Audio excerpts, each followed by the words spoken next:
What's up, YouTube? Back with another video, man. And this video is about Christopher Moltisanti and his arc. You know, I don't know if anybody has ever spoken on this perspective, but the way I feel like the reason why Christopher Moltisanti wasn't able to reach his arc is because of Tony. You know, and his drug habit. I feel like, how can I say it?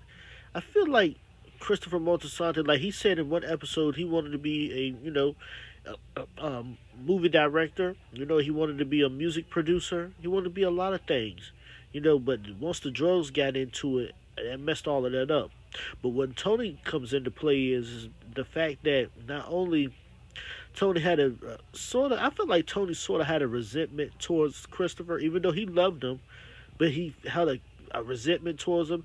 And then I think Tony Soprano was the type of person, he didn't want nobody to do better than him. He just wanted everybody to be stuck in the same mentality, doing the same things that he was doing. You know? And I felt like he sort of didn't want Christopher Moltisanti to really grow. You know? If that makes any sense. I feel like, like just like Eugene, like he told him, "No, you can't go to Florida to escape the mob life, basically, because he was an FBI informant."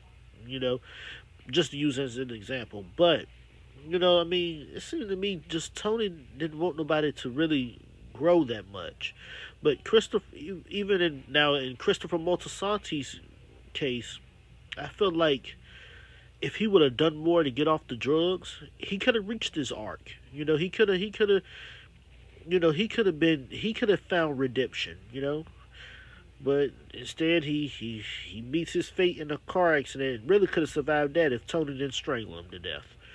So, in a sense, this is just my opinion. I want y'all to comment y'all opinion. My opinion is that Tony Soprano sort of held Christopher Moltisanti from reaching his arc. So comment how y'all feel. I'm gone. Peace.